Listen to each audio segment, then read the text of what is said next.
Happy birthday to you. நோம்பு வச்சு battery இல்லையா? ஏன் பேட்டரி இல்லை? சாப்பிடலையா? சாப்பிடாது. Assalamu alaikum my dear viewers, welcome back to my channel tasty enjoyable homemaker. இன்னைக்கு நீங்கள் பார்க்க போகிறது என்னோட ஹஸ்பண்டோட பர்த்டேனா பெருசால பர்த்டே செலிப்ரேட் பண்ணலாம் இல்லை, அவருக்கு பிறந்த நாளுன்றதால அவருக்கு பிடிச்சது சமைக்கலாம் அப்படின்னு. ஸோ அவருக்கு இறைச்சினா ரொம்ப பிடிக்கும். ஸோ அதனால் ஸ்டேக் ரொம்ப விரும்பி சாப்பிடுவாங்க. ஸோ அதனால் நம்ம அந்த ஸ்டேக்கு தான் இப்போ வீட்டில் பண்ண போகிறேன். ஸோ இறைச்சி வாங்கியாச்சு. மஞ்சத்தூளும் இஞ்சி பூண்டு பேஸ்ட்டும் அதை போட்டு நல்லா மேரினேட் பண்ணியாச்சு. ஸோ அது மஞ்சத்தூள் இஞ்சி பூண்டு பேஸ்ட்டு மட்டும் போட்டிருக்கேன். அடுத்தது பார்த்திங்கனாக்கா மெக்சிகன் சில்லி போட்டிருக்கேன், நார்மல் சில்லி பவுடர் போடல. ஸோ அந்த ஸ்பைசஸ் இது வெஸ்டர்ன் ஃபுட்டுன்றதுனால அந்த வெஸ்டர்ன் ஸ்பைசஸே நான் போடுறேன். ஏன்னா இது ஸ்டேக்குன்றது வெஸ்டர்ன் ஃபுட் இல்லையா? ஸோ அதனால தான் நான் மிளகாத்தூளுக்கு பதிலாக மெக்சிகன் சில்லி போடுறேன். அப்புறமா கரம் மசாலா. ஸோ கரம் மசாலா கொஞ்சம் போட்டிருக்கேன். சில்லி கிரவுண்டுன்னு இருக்குது. ஸோ அதுவும் கொஞ்சம் போட்டிருக்கேன். ஸோ சில்லி கிரவுண்ட் கொஞ்சம் உங்களுக்கு கொஞ்சம் நம்ம இந்தியனுக்கு கொஞ்சம் அந்த நல்ல ஸ்பைஸாக இருந்தால் பிடிக்கும் இல்லையா? ஸோ அதனால தான் நான் இந்த மாதிரி போடுறேன். நார்மல் நம்ம மிளகாத்தூள் போடாமல் இந்த மாதிரி போடுறேன். அடுத்தது இது ரோஸ்மெரி லீவ்ஸு. ஸோ இது வெஸ்டர்ன் ஃபுட்டுன்றதுனால ரோஸ்மெரி லீவ்ஸு. மின்ட் லீவ்ஸ் அதுவும் இந்த மாதிரி அவங்களும் அதை விற்கிறாங்க. மின்ட் லீவ்ஸ் ட்ரை பண்ணி. ஸோ அந்த மாதிரி நான் அந்த ட்ரைடு மின்ட் லீவ்ஸ் போட்டிருக்கேன். அப்புறமா பார்த்திங்கன்னா பிளாக் பெப்பர் கோஸ் அது இருக்கு இல்லையா? ஸோ அது போட்டிருக்கேன். அதுக்கப்புறமா என்ன ஸ்பைஸ் இதுதாங்க முக்கியமான ஸ்பைஸு. இது ஸ்டீக் சீசனிங்னு விற்கிது கடையில். ஸோ இது போட்டால் தான் நல்லா டேஸ்ட்டு செம்மையாக என்ஹான்ஸ் ஆகும். ஸோ அந்த வெஸ்டர்ன் ஃபுட்டு மாதிரியே உங்களுக்கு டேஸ்ட்டு நல்லா கிடைக்கும். இது நேச்சுரலாக தான் இருந்துச்சு. இந்த இன்க்ரீடியண்ட் நான் செக் பண்ணேன். ஸோ நேச்சுரலாக இருக்குது. ஸோ அந்த ஸ்டீக் சீசனிங் கண்டிப்பாக போட்டால் அது கொஞ்சம் டேஸ்ட்டாக இருக்கும். அப்புறம் அந்த சைனீஸ் ஸ்பைசஸ்ன்னு இருக்குது, அதுவும் ஒரு ஸ்பூன் போட்டிருக்கேன். இந்த எல்லா ஸ்பைசஸும் நம்ம போடும்போது அது கொஞ்சம் நல்லாயிருக்கும். இது white pepper powder. So white pepper powder போட்டாச்சு. அடுத்து பார்த்திங்கனாக்கா பிளாக் பெப்பர் கோஸ், அது பிளாக் க்ரஷ்டு பிளாக் பெப்பர் இருக்குல்ல, பெப்பர் கார்ன்ஸ், அது கொஞ்சம் க்ரஷ்டு இருக்கும் இல்லையா? ஸோ அது போட்டிருக்கு. அப்புறமா இது பார்த்திங்கனாக்கா அந்த பிளாக் பெப்பர் ஒயிட் பெப்பர் கொஞ்சம் போட்டாச்சு. தயிர் கொஞ்சம் கெட்டியான தயிரை ஃபஸ்ட்டு எடுத்துக்கிட்டேன். அதுக்கப்புறமா அந்த கொஞ்சம் தண்ணி தயிரும் லைட்டாக ஊற்றினேன். ஏன் அது ஊற்றினேன்னா அப்போ தான் மிக்ஸ் ஆகிறதுக்கு கொஞ்சம் நல்லாயிருக்கும்னு சொல்லி நான் அந்த மிக்ஸ் பண்ணுறதுக்காக நான் அந்த தண்ணி தயிர் கொஞ்சம் ஊற்றிக்கிட்டேன். ஸோ இந்த சிக்கனை நல்லா மேரினேட் பண்ணோம். பர்த்டேலாம் நாங்கள் கிராண்டாலாம் செலிப்ரேட் பண்ணல, சும்மா ஹஸ்பண்ட்க்கு பர்த்டே. ஸோ அவருக்கு பிடிச்ச மாதிரி இன்றைக்கி நோன்பு வச்சுருக்கோம் இல்லையா? எப்படி இருந்தாலும் இஃப்தாருக்கு நம்ம ப்ரிப்பேர் பண்ணணும். ஸோ இன்றைக்கி அவர் பர்த்டேன்றதால அவருக்கு பிடிச்ச டிஷ்ஷாக ப்ரிப்பேர் பண்ணலாம் அப்படின்றதுக்காக தான் நான் இது யூஸ் பண்ணேன். அவருக்கு ஸ்டேக்னா ரொம்ப விரும்பி சாப்பிடுவார். ஸ்டேக்னால் அவருக்கு ரொம்ப பிடிக்கும். அதனால தான் நான் ஸ்டேக் பண்ணலாம் அப்படின்னு சொல்லி இன்றைக்கி டிசைட் பண்ணி நான் ஸ்டேக் என்னோடய ஹஸ்பண்ட்காக பண்ணுறேன். ஸோ இது ரம்ஜான் மாதன்றதுனால நான் வர இந்தியா போயிட்டு 1.5 மாதம் இந்தியா போயிட்டு வந்தேன். ஸோ அதனால் வீடெல்லாம் ரொம்ப 1.5 மாதம் என் ஹஸ்பண்டும் ஒர்க் பண்ணுறாரு இல்லையா? ஸோ 1.5 மாதம் வீடெல்லாம் அதை ஒதுங்க வைக்கிறதுக்குள்ளே பெரும்பாடாயிடுச்சு. 10 டேஸ்க்குள்ளேயே நோன்பு ஸ்டார்ட் ஆகிடுச்சு. ஸோ நோன்பு மாதன்றதுனால எனக்கு க்ளீனிங் ஒர்க்கே செம்ம ஜாஸ்தியாக இருந்துச்சு. அதனால் குக்கிங் ஒர்க்கில் ரொம்ப ஃபோக்கஸ்டே பண்ண முடியல. பட் அதை விட ரொம்ப முக்கியம் ரம்ஜான் மாதத்தில் நம்ம இபாதத் பண்ணுறது, குரான் ஓதுறது, தராவி தொழுக போகிறது, அதில் தான் நம்ம ரொம்ப ஃபோக்கஸ் பண்ணோம். ஸோ அதனால் நான் அதில் தான் ரொம்ப ஃபோக்கஸ் பண்ணேன். ப்ளஸ் க்ளீனிங் கொஞ்சம் கொஞ்சம் பண்ணிகிட்டு இருந்தேன். ஸோ நான் அப்படி தான் இந்த ரம்ஜான் ஃபுல்லாக மேனேஜ் பண்ணேன். பட் நான் இதுவும் நான் கொஞ்சம் நல்லா ஓரளவுக்கு நான் கொஞ்சம் டெய்லி கன்சிஸ்டண்ட்டாக கொஞ்சம் குரான் நான் ஒரு குரான் என்னால் முடிக்க முடியலைனாலும் கன்சிஸ்டண்ட்டாக நான் குரான் ஓதுவேன். கொஞ்சம் மெமரைஸ் பண்ணுறது பண்ணிகிட்டு இருப்பேன். ஃபுல்லாக வந்து இது நல்லா மசாலா தடவி வந்து வச்சாச்சு. அடுத்து வந்து இது வந்து கவுனி அரிசி, மலாயில் வந்து பூபூர் பூலுட் ஹித்தாம் சொல்லுவாங்க. ஹித்தாம்னா பிளாக் கலரில் இருக்கும் அரிசி. ஸோ அது வந்து நல்லா வாஷ் பண்ணி குடிக்கிற தண்ணியில் வந்து ஒரு 2-3 ஹவர்ஸ் வந்து நல்லா நீங்கள் ஊற வச்சுக்கோங்க. குடிக்கிற தண்ணியில் ஊற வச்சதுக்கப்புறமா அதை அந்த அந்த ஊறின தண்ணியில் தான் நம்ம வந்து சமைக்க போகிறோம். அப்போ தான் வந்து அது டேஸ்ட்டாக இருக்கும். ஸோ அதனால் ஸ்டார்டிங்லேயே வந்து நல்லா கழுவிட்டு அந்த ஊற வைக்கிற தண்ணி வந்து குடிக்கிற தண்ணியில் வந்து பண்ணிடுங்க.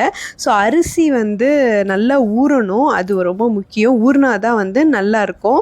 ஸோ ஊறினதுக்கப்புறமா நான் வந்து லைட்டாக கொஞ்சோண்டு, ஏன்னா இது வந்து இனிப்பு ஸ்வீட் டெசர்ட்டுன்றதுனால நம்ம ஒரு 1/4 டீஸ்பூன் மட்டும் உப்பு போட்டிருக்கேன். ரொம்ப உப்பு வந்து போட வேணாம். அதுக்கப்புறமா இப்போ இந்த மாதிரி ரைஸ் குக்கர், நான் இது வந்து எலக்ட்ரிக் ரைஸ் குக்கரில் தான் சமைக்கிறேன். இதுக்கு வந்து டவுன் பண்டான் இலை வந்து போடுவாங்க. டவுன் பண்டான்னா ரம்ப இலை தமிழில் வந்து. ஸோ ஆனால் வந்து என்கிட்ட ரம்ப இலை வந்து அந்த டைமில் இல்லை, டைம் ஆயிடுச்சு. ஸோ அதனால் நான் ஏலக்காய் போட்டேன் வாசத்துக்காக.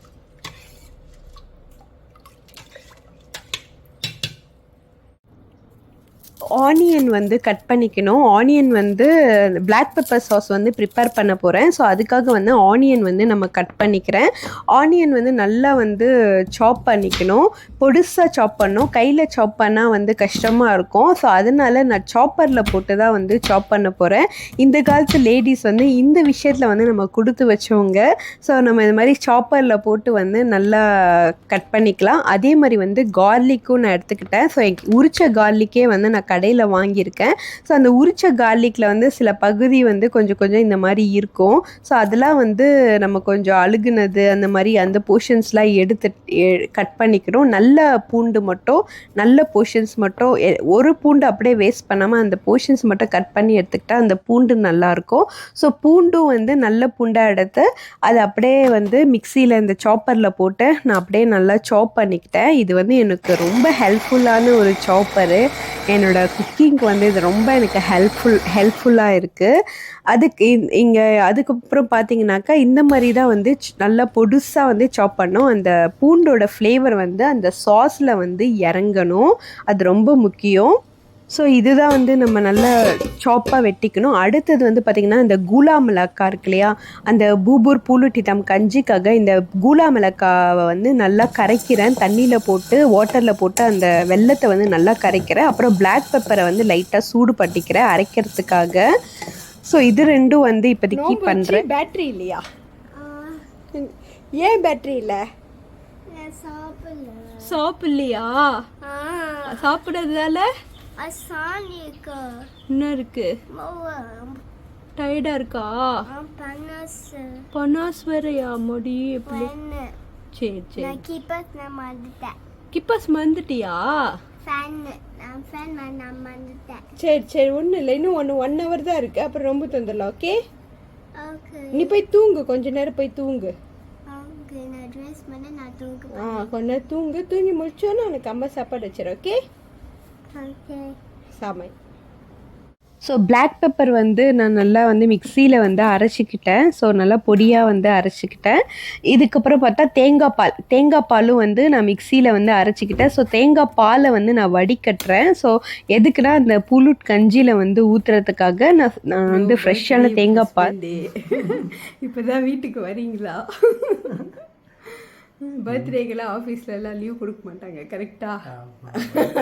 கொடுக்க மாட்டாங்க. ஸோ வந்து அந்த வெல்லம் இருக்கு இல்லையா, அந்த குலா மிளகா, அதை வந்து நல்லா வடிகட்டிக்கிட்டேன். வடிகட்டின வெல்லம் தண்ணியை வந்து அந்த கஞ்சியில் அந்த ஹித்தாம் இருக்கு இல்லையா, அந்த சோறு வெந்ததுக்கப்புறமா அந்த கஞ்சியை ஊற்றிட்டேன். அதுக்கப்புறமா தேங்காய் பால் நல்லா ஒரு தேங்காய் எடுத்து புழிஞ்சிருக்கேன். ஸோ தேங்காய் பாலும் வந்து இதில் ஊற்றியாச்சு. இதுவும் ரொம்ப சிம்பிளான ஒரு ரெசிபி தாங்க, இந்த பூபூர் புலுட் ஹித்தாம். நீங்கள் ட்ரை பண்ணி பாருங்கள். அந்த டவுன் பண்டான் இலை வந்து ரம்ப இலைன்னு சொல்லுவாங்க தமிழில். ஸோ அந்த இலையை தான் வந்து நான் போட்டிருக்கேன். ஸோ ரொம்ப ஈஸி இது. சும்மா அந்த அரிசியை ஊற வைக்கணும், அப்புறமா உப்பு போட்டு நல்லா கொலைய வேக விடணும். வெந்ததுக்கப்புறமா அந்த வெல்லம் இருக்குல்ல, வெல்லத்தை கரைச்சி வடிகட்டி ஊற்றணும்.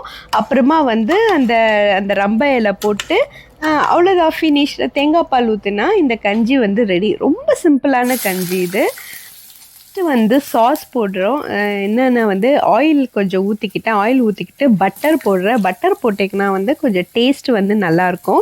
ரொம்ப பட்டர் போடாதீங்க, அது வந்து திகட்டும். என்னோடய ஹஸ்பண்டுக்கு பட்டர்னால் ரொம்ப பிடிக்கும்னு ஓவராக போடுவாங்க, பட் திகட்டும். அதனால் ஓரளவுக்கு கொஞ்சம் லிமிட்டாக பட்டர் போட்டிங்கன்னா அது திகட்டாமல் அந்த டேஸ்ட் நல்லாயிருக்கும்.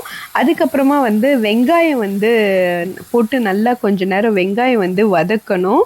ஸோ வெங்காயம் வதக்கிட்டு, ஸோ என் ஹஸ்பண்டை தான் நான் கொஞ்சம் கேமரா பிடிக்க சொன்னேன். ஏன்னா நோன்பு திறக்க டைம் ஆயிடுச்சுன்னு சொல்லி அவரை வந்து நான் கொஞ்சம் கேமரா பிடிக்க சொல்லிட்டேன். ஸோ அவர் வந்து கேமரா பிடிச்சிட்ருக்காரு. ஏன்னா நானே கேமரா பிடிச்சி செஞ்சால் ரொம்ப டைம் எடுக்குது. ஸோ அதனால் அவரை கொஞ்சம் பிடிக்க சொன்னேன். அப்புறமா வந்து இது பார்த்தீங்கன்னாக்கா பூண்டு. ஸோ பூண்டு வந்து அதையும் வந்து வெங்காயமும் பூண்டும் வதக்கிக்கணும். இது வந்து பார்த்தீங்கன்னா க்யூப், அந்த ஆயம்னா வந்து கோழி, இந்த சிக்கனோட க்யூப் வந்து இருக்குது. சிக்கன் ஸ்டாக்குன்னு சொல்லுவாங்க இல்லையா, அதுதான் போடுறோம். சிக்கன் ஸ்டாக் வந்து சொந்தமாக செய்ய முடிஞ்சால் அது ரொம்ப வேஸ்ட் ஆகும் இல்லையா. ஸோ அதனால் வந்து ஒரு க்யூப் இது வந்து கொஞ்சம் ஹெல்த்தி கிடையாது, நான் ரெக்கமெண்ட் பண்ண மாட்டேன். பட் இது போட்டால் கொஞ்சம் டேஸ்ட்டு வந்து என்ஹான்ஸ் பண்ணும். இல்லைனா நீங்கள் சிக்கன் ஸ்டாக் வந்து சொந்தமாக செஞ்சு சிக்கன் ஸ்டாக் வந்து நீங்கள் போட்டுக்கலாம், உங்களுக்கு நேச்சுரலாக வேணும்னா. பட் சிக்கன் ஸ்டாக் செய்கிற அளவுக்கு இப்போ எனக்கு தெம்பு இல்லை. ஸோ அது மட்டும் இல்லாமல் நிறைய சிக்கன் வந்து வேஸ்ட் ஆகும் அந்த சிக்கன் ஸ்டாக் செய்யும்போது. ஸோ அதனால தான் வந்து இந்த மாதிரி க்யூப் வாங்கி அதை வந்து போட்டுக்கிட்டேன்.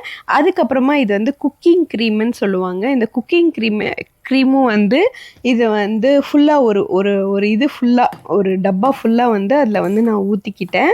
ஸோ குக்கிங் க்ரீமும் ஊற்றிக்கிட்டு அதுலேயே வந்து கொஞ்சம் தண்ணி வந்து நல்லா வந்து அலசி வந்து ஊற்றிக்கோங்க. ஸோ அப்போ ஊற்றிக்கிட்டிங்கன்னா அது கொஞ்சம் நல்லா கொதிக்க விடணும். கொதிக்க விட்டால் வந்து கொஞ்சம் கன்சிஸ்டன்சி வரும். இப்போ பார்த்தீங்கன்னா கொஞ்சம் தண்ணியாக தானே இருக்குது. ஸோ கொஞ்ச நேரம் வந்து கொதிக்க வைக்கணும். அது வந்து ரொம்ப முக்கியம். ஸோ பிளாக் பெப்பர் சாஸ் வந்து வீட்டில் இந்த மாதிரி செஞ்சு பாருங்கள், அவ்வளோ டேஸ்ட்டாக இருக்கும். அதுக்கப்புறம் நான் ரோஸ்மெரி லீவ்ஸ் ஊற்றுறேன். தண்ணி மட்டும் ஒரு 3 கிளாஸ் தண்ணி ஊற்றுங்க. அது நல்லா கொதித்து வரும்போது அது சாஸாக வந்து கொஞ்சம் திக்காக வந்து உங்களுக்கு கன்சிஸ்டன்சி கொடுக்கும். பார்க்குறதுக்கு தான் தண்ணி ஜாஸ்தி மாதிரி தெரியும், பட் அது கொதிக்க விட்டோன்னா போ வந்து அந்த சாஸ் வந்து திக்காக்கும். ஸோ அதனால் நீங்கள் வந்து கொஞ்சம் நல்லா வந்து அதை கொதிக்க விடுங்க. ஸோ நான் ரோஸ்மெரி லீவ்ஸ் மட்டும் கொஞ்சம் போட்டிருக்கேன். ஸோ இங்கே பார்த்தீங்களா சூப்பராக வந்திருக்கு. நானும் வெஸ்டர்ன் ஃபுட்லாம் கொஞ்சம் சமைக்க கற்றுக்கிட்டாச்சு. அது கொஞ்சம் ஹாப்பியாக இருக்குது. ஸோ என்னோடய ஸ்ட்ரென்த்தை தாண்டி நான் இது வந்து புதுசாக இது கற்றுக்கிட்டது. ஸோ அது வந்து எனக்கு ரொம்ப பிடிச்சிருக்கு. இந்த மாதிரி வெஸ்டர்ன் ஃபுட்டும் நமக்கு சமைக்க தெரியுதேன்னு நினைக்கும் போது கொஞ்சம் ஹாப்பியாக இருக்குது. ஸோ இது வந்து நான் ஆல்ரெடி வீட்டில் நிறைய வாட்டி செஞ்சுருக்கேன், பட் நான் யூடியூப்பில் போட்டதில்லை. ஸோ எனக்கு நல்லா வந்ததுக்கப்புறமா தான் நான் யூடியூப்பில் போடுவேன். ஸோ எனக்கு வந்து நல்லா வருது. இந்த டிஷ்ஷு டேஸ்ட்டாக இருக்குது. ஸோ அதனால தான் நான் உங்களுக்கும் வந்து இதை காட்டுறேன். நெக்ஸ்ட்டு வந்து நான் இப்போது மட்டன் வந்து பொரிக்க போகிறேன். ஸோ இது வந்து ஸ்டீக் மட்டன். ஸோ இதை வந்து நம்ம நல்ல பெரிய பீஸாக இருக்குது. நல்லா என் ஹஸ்பண்டுக்கு ரொம்ப பிடிக்கும் பெரிய பீஸாக இருந்தால். ஆனால் இதை வந்து சட்டியில் இடம் பற்றணும், நெருப்பெல்லாம் வரும் கைஸ். அதனால் கொஞ்சம் பார்த்து லேடிஸ்லாம் யூஸ் பண்ணும்போது கொஞ்சம் கேர்ஃபுல்லாக இருங்க. ஸோ இது வந்து ஒன்று தான் போடுற மாதிரி இருக்குது, ஏன்னா ஒன்றே பெரிய பீஸாக இருந்தது. அப்புறம் கொஞ்சம் அட்ஜஸ்ட் பண்ணி எப்படியாச்சும் 2 பீஸை போட்டுடலாம் ஒரே டைம். ஏன்னா நோன்பு திறக்கும் டைம் ஆயிடுச்சு, நம்ம ஒரே பீஸை வந்து ஒரே டைமில் வந்து 2 பீஸ் போட்டால் கொஞ்சம் ஈஸியாக இருக்கும்ல, சீக்கிரமாக வந்து வெந்துடும் அப்படின்னு கஷ்டப்பட்டு அதை வந்து அட்ஜஸ்ட் பண்ணி 2 பீஸாக வந்து வச்சிட்டோம். ஏன்னா இந்த சட்டி கொஞ்சம் பெரிய சட்டின்றதுனால எனக்கு கொஞ்சம் ஈஸியாக இருந்துச்சு. கேக் வந்ததும் சாஸ் பார்த்தீங்களா இப்போ கொஞ்சம் திக்காக இருக்குல்ல, அதனால் நான் இன்னும் கொஞ்சம் வந்து லைட்டாக தண்ணி ஊற்றி நான் வந்து இது பண்ணுறேன். ஸோ கொஞ்சம் லைட்டாக நான் தண்ணி ஊற்றினேன். இப்போ பார்த்தீங்கன்னா கன்சிஸ்டன்சி வந்து கரெக்டாக வந்திருக்கு. இதான் வந்து இந்த பிளாக் பெப்பர் சாஸ் ரொம்ப டேஸ்ட்டாக இருக்கும். இந்த பிளாக் பெப்பர் சாஸ் ரொம்ப ஈஸி கூட செய்கிறது. நீங்கள் ட்ரை பண்ணி பாருங்கள். Steak with black pepper sauce வந்து வீட்டிலே செஞ்சுக்கலாம், நிறைய காசு கூட நம்ம மிச்சம் பண்ணலாம், அவ்வளோ சூப்பராக இருக்கும். நீங்கள் பிளாக் பெப்பர் சாஸும் இந்த ஸ்டேக்கும் வந்து நம்ம வீட்டில் செய்யும்போது நமக்கு பிடிச்ச மாதிரி மசாலா செய்யலாம். பிளாக் பெப்பர் சாஸும் ரொம்ப நல்லா வந்தது. ஸோ இங்கே பார்த்தீங்களா என் 4 பீஸ் மட்டும்தான் நான் வந்து இது பண்ணேன். ஏன்னா என் ஹஸ்பண்டுக்கு வந்து 2 பீஸு, எனக்கு ஒரு பீஸு, ஹபிசா என்னோடய பெரிய பிள்ளைக்கு ஒரு பீஸு. ஹாஜரும் எங்கள் மாமியும் ஸ்டேக் சாப்பிட மாட்டாங்க. மாமிக்கு வந்து கொஞ்சம் மெல்ல முடியாது, கடிக்க முடியாதுன்னு சொல்லுவாங்க. ஸோ அவங்க 2 பேருக்கும் மட்டும் நான் ரைஸ் வாங்கிட்டேன் கடையில்.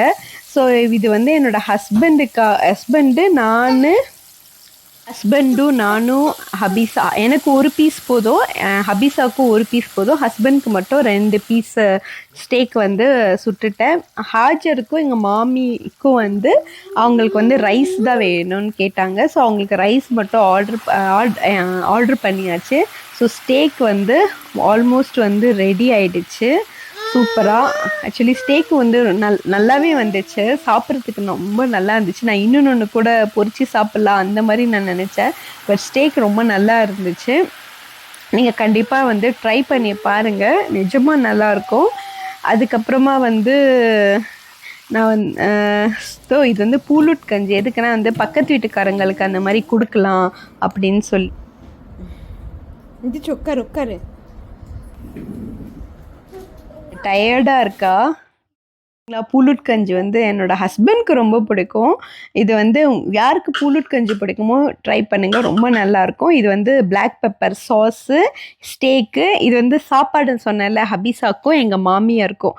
அவங்களுக்கு வந்து ரைஸ் தான் வேணும், என் ஹாஜருக்கும் ரைஸ் தான் அவள் கேட்பா. ஸோ அதனால் அவங்க 2 பேருக்குமே வந்து ரைஸ் வந்து வாங்கியாச்சு. மாமிக்கு பிடிச்சது அவங்க மீன் மாதிரி கேட்டாங்க, ஹாஜருக்கு வந்து இந்த மாதிரி பிரியாணி ரைஸ் மாதிரி வாங்கியாச்சு.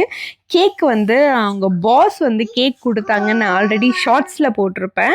ஸோ அந்த கேக்கே வந்து ஹஸ்பண்டை வெட்ட வச்சிடலாம் சொல்லி அந்த கேக்கு தான் வந்து ஹஸ்பண்டை வந்து வெட்ட வைக்க போகிறோம். ஏன்னா ஹஸ்பண்ட் கேக் வந்து கடையில் வாங்க வேணான்னு சொல்லிட்டாங்க. நோன்பு மாதத்தில் கேக் வேஸ்ட் ஆயிரும், அதனால கேக்லாம் வாங்க வேணாம் அந்த மாதிரி சொன்னாங்க. அதனால் வந்து இது வந்து அவங்க வந்து சாப்பிடுவாங்க. ஸோ வந்து நோம்பு நாங்கள் திறந்துட்டோம் பேச்சம்பழத்தில். ஸோ இப்போ வந்து எல்லாமே சாப்பிட போகிறோம். கேக் வந்து என் ஹஸ்பண்ட் வந்து வெட்ட போகிறாரு இப்போது. கேக் வெட்டிட்டு அதுக்கப்புறம் வந்து சாப்பிட்டுட்டு மக்ரிப் வேற தொழுகணும். ஸோ இதான் ஸ்டேக்கு, பிரியாணி ரைஸு எல்லாமே வந்து சாப்பாடு வந்து முடிஞ்சிருச்சு. ஜூஸும் வந்து கலக்கியாச்சு. Happy birthday to you.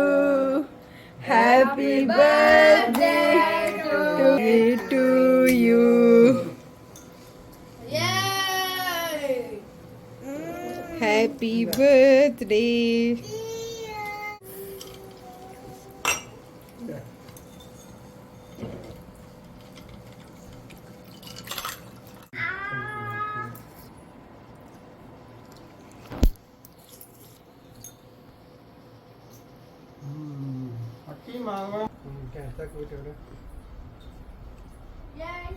Happy birthday சொல்லு. Birthday. Okay, thank you. Happy birthday.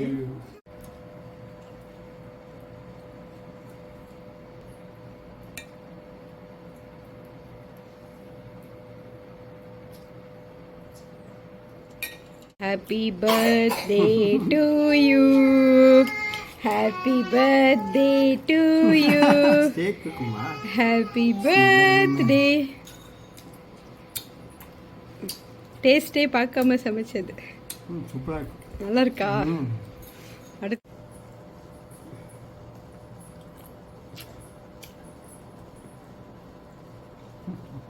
நல்லா இருக்கா? டேஸ்டா இருக்கா? தேங்க்யூ. சாப்பிடு ஹாஜர். டயர்ட் ஆயிட்டா. ஹபீஸா வந்து ரன்னிங் ரேஸில் வந்து ப்ரைஸ் வாங்கினா. ஸோ அதனால் வந்து அவளுக்கு ஸ்நாக் மாதிரி கொடுத்தாங்க. அதுவும் நோன்பு திறக்கிறதுக்கு வந்து வச்சாச்சு. சொல்ல அங்கிட்டு நின்று சொல்ல.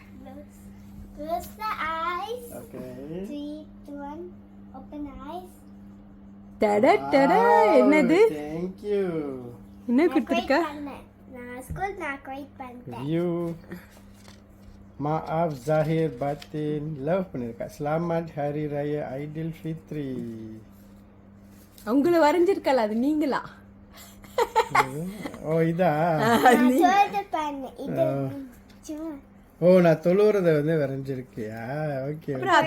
அத்தாக்கு நம்ம பேனா என்னமோ வாங்கினியே, பேனா மார்னிங் வாங்கினியே, காலையில் வாங்கினியே, அகாமால வாங்கினியே 2 ரிங்கிட் கொடுத்து.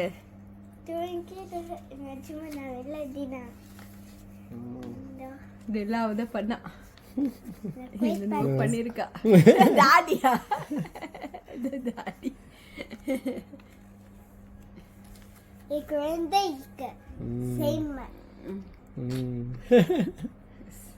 Okay, thank you. இது வந்து என்னோட கிஃப்ட்டு. ஸோ என் ஹஸ்பண்ட்க்கு வந்து ஸ்லிப்பரும் ஷூவும் இல்லாமல் இருந்துச்சு. ஸோ அது ரெண்டுமே வந்து நான் வாங்கி கொடுக்கலாம் அப்படின்னு சொல்லி ஆஃபீஸ் போகிறதுக்காக ஷூவும் அப்புறமா ஸ்லிப்பரும். இந்த ஸ்லிப்பர் தான் என்னோட ஹஸ்பண்ட் வந்து செலக்ட் பண்ணார். ஷூ வந்து என்னால் வீடியோ எடுக்க முடியல. ஸோ அது கொஞ்சம் டயர்ட் ஆயிடுச்சு. ஸோ ஷூ வந்து ஆஃபீஸ் போட்டு போகிற மாதிரி இந்த பிளாக் ஷூ இருக்கு இல்லையா, அது வந்து வாங்கியாச்சு. ப்ளஸ் ஸ்லிப்பர் வந்து இப்போ ராயாவும் வருது. ஸோ அதனால் ஒரு அழகான ஸ்லிப்பர் வந்து வாங்கலாம் அப்படின்னு சொல்லி இந்த ப்ரௌன் கலர் ஸ்லிப்பர் இந்த மாதிரி இதுலேருந்து தான் நாங்கள் ஒரு ஷூ வந்து செலக்ட் பண்ணி எடுத்தோம். ஸோ என்னோட ஹஸ்பண்ட்க்கு பிடிச்ச ஷூ அவர் செலக்ட் பண்ணார். இந்த வீடியோ உங்களுக்கு பிடிச்சிருந்துச்சுன்னா மறக்காமல் லைக், ஷேர் அண்ட் சப்ஸ்கிரைப் பண்ணுங்கள்.